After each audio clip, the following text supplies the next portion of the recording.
நண்பர்களே, இன்றைய தினம் ஓசூர் பகுதியிலே விவசாய நிலங்களை கையகப்படுத்தி ஒரு புதிய விமான நிலையம் அமைக்க வேண்டும் என்று மாநில அரசாங்கம் முற்பட்டிருக்கிறது. ஆனால் இந்த பகுதியிலே வாழக்கூடிய ஆயிரக்கணக்கான விவசாயிகளுடைய கோரிக்கை, பொதுமக்கள் கோரிக்கை, அனைத்து அரசியல் இயக்கங்களுடைய கோரிக்கை என்னவென்று சொன்னால், ஒரு விவசாய நிலம் கூட எடுக்காமல் நீங்கள் இங்கே விவசாயத்தை செய்வதற்கு வழிகோல வேண்டும், இந்த பகுதியிலே விமான நிலையம் வரக்கூடாது என்ற ஒரே கோரிக்கையை வைத்து இந்த மக்கள் மத்தியிலே இன்றைக்கு நாங்கள்லாம் வந்திருக்கிறோம். இங்கே தொழில் முனைந்திருக்கிறது.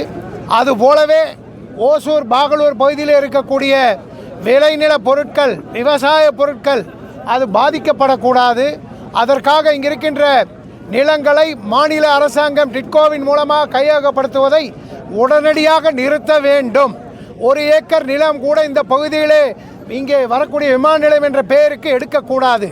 அது தவறினால் இந்த அரசாங்கத்திற்கு விவசாய சங்கங்களும் விவசாய பொதுமக்களும் அரசியல் இயக்கங்கள் அத்தனை பேருமே எதிர்க்கின்ற ஒரு மிகப்பெரிய சூழ்நிலை உருவாகி இருக்கிறது. மரியாதைக்குரிய முதலமைச்சர் ஸ்டாலின் அவர்களை இந்த கூட்டத்தின் மூலமாக கேட்டுக்கொள்வது, உடனடியாக தமிழக அரசாங்கம் இந்த பகுதியிலே விமான நிலையம் என்ற பெயரிலே விவசாய நிலங்களை எடுப்பதை நிறுத்த வேண்டும் என்பது முதல் கோரிக்கை. ஏற்கனவே எடுத்த நிலங்களுக்கு சரியான நிலையிலே அவர்கள் இழப்பீடு தொகையும் கொடுக்கவில்லை.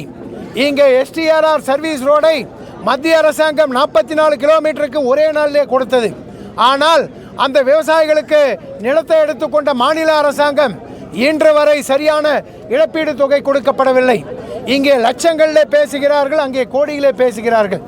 ஆக மரியாதைக்குரிய முதல்வர்கள் இதிலே உடனடியாக தலையிட்டு இந்த விவசாய எஸ்டிஆர் ரோடு சர்வீஸ் ரோடுக்கு எடுக்கப்பட்ட நிலங்களுக்கு உரிய இங்கே இழப்பீடு தொகையை கொடுக்க வேண்டும். சிப்காட்டிலே 2 கோடி நிலம் விலை என்று சொன்னால் விவசாயிகள் நிலம் லட்சத்திற்கு போகாது. எடுக்கப்பட்ட நிலங்களுக்கு கோடிகளிலே உடனடியாக மாநில அரசாங்கம் கொடுப்பதற்கு ஆணையிட வேண்டும். ஏன் என்று சொன்னால் அந்த இழப்பீடு தொகையை வழங்குவது எங்களுடைய மரியாதைக்குரிய மோடி அரசாங்கம், நிதின் கட்கரி அவர்கள் ஏற்கனவே ஒத்துக்கொண்டு விட்டார்கள். ஆக விவசாயி பாதிக்கப்படக்கூடாது. விவசாய நிலம் எந்த காரணத்தை கொண்டும் இந்த பகுதியிலே எடுக்கக்கூடாது. தொழில் வளர வேண்டும் என்று சொன்னால் விவசாயம் பாதிக்காமல் வளர வேண்டும். விமான நிலையம் வர வேண்டும் என்று சொன்னால் ஏற்கனவே இருக்கின்ற விமான நிலையத்தை பயன்படுத்தி கொள்ளுங்கள். புதிய விமான நிலையம் இந்த பகுதியிலே தேவையில்லை என்பதை இங்கே தெளிவாக மாநில அரசாங்கங்களுக்கு சொல்லக்கூடிய ஒரு சூழ்நிலை உருவாகி இருக்கிறது.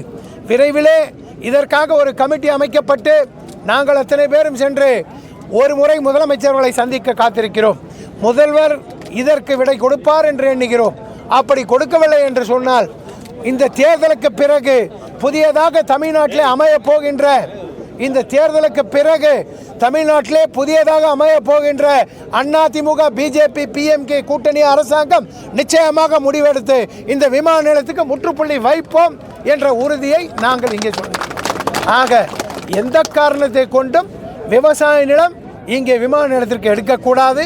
எடுக்கப்பட்ட நிலங்களுக்கு ஒழுங்காக காப்பீட்டு தொகையை நிர்ணயிக்க வேண்டும். மாவட்ட ஆட்சியர் இதிலே லட்சங்களில் பேசுகிறார். ஆனால் லட்சியத்தோடு பேசி இந்த விவசாயிகளுக்குரிய நிலத்திற்குரிய இழப்பீடு தொகையை கொடுக்க வேண்டும். அப்ரூவ் செய்வது தான் ஸ்டாலின், கொடுப்பது நாங்கள். ஆக அதில் என்ன இங்கே பிரச்சனை இருக்குன்னு தெரியல. இங்கே இருக்கக்கூடிய எம்எல்ஏவும் எம்பியும் இதை பற்றி என்னன்னே பேச மாட்டேன்றாங்க. அவங்களுக்கு தெரிஞ்சும் தெரியாமல் இருக்காங்க. மரியாதைக்குரிய முதலமைச்சர் அவர்கள் ஓசூருக்கு வந்தார். நான் அதற்கு முன்பாகவே பிரகாசவரத்திலே சொன்னேன், உங்களை நம்பி ஆயிரக்கணக்கான விவசாயிகள் இருக்கிறார்கள். ஆகவே முதல்வருடைய காதுக்கு இந்த விஷயத்தை சொல்லுங்கள் என்று சொன்னேன். அவர் சொன்னாரோ இல்லையோ ஆண்டவனுக்காக தெரியும். ஆனால் இன்றைக்கு எடுக்கின்ற முடிவு, இந்த பகுதியிலே 1 இன்ச்சு நிலம் கூட யாருக்காகவும் தாரை வைப்பதற்கு விவசாயிகள் தயாராக இல்லை. வருகின்ற விரைவிலே இந்த பகுதியிலே மத்திய அமைச்சர் சிவராஜ் சிங் சௌஹானை அழைத்து வந்து மிகப்பெரியதொரு விவசாய மண்டல மாநாட்டை நடத்துவோம்.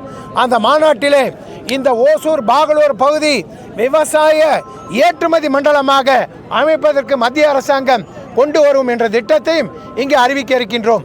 ஆக இது போன்ற பணிகளை செய்வதற்கு, விவசாய ஒற்றுமையை குலைப்பதற்கு யார் முன் வந்தாலும் அது நடக்காது. ஆக அத்துணை கட்சிகளும் அத்துணை சங்கங்களும் இந்த பகுதியில் வாழக்கூடிய லட்சக்கணக்கான பொதுமக்களும் வேண்டுவது ஸ்டாலின் அவர்கள் உடனடியாக தலையிட்டு விவசாய நிலத்தை எடுப்பதை டிட்கோக்கு கொடுக்கப்பட்டிருக்கின்ற அதிகாரத்தை இன்றே வாபஸ் பெற வேண்டும் என்று இந்த கூட்டத்தின் வாயிலாக முதல்வர் ஸ்டாலின் அவர்களுக்கு வேண்டுகோளை வைக்கின்றோம். இதெல்லாம் நடைபெறவில்லை என்று சொன்னால் இங்கே மாவட்ட ஆட்சியர் முருகன் அவர்களுடைய முன்னிலையிலே விரைவிலேயே தமிழக அரசாங்கம் அந்த கொள்கை விடுகின்ற அளவிற்கு தமிழகமே எதிர்பார்க்காத அளவிற்கு மிகப்பெரியதொரு விவசாய போராட்டத்தை நாங்கள் நடத்துவதற்கு தயாராக இருக்கின்றோம். இங்கே அரசியல் பேசுவதில்லை. விவசாயம் பாதுகாக்கப்பட வேண்டும், விவசாய நிலம் பாதுகாக்கப்பட வேண்டும். அதற்கு எந்த தியாகத்தையும் செய்வதற்கு நாங்கள் தயாராக இருக்கின்றோம் என்பதை இங்கே தெளிவாக தெரிவித்திருக்கின்றோம். நன்றி, வணக்கம், ஜெய்.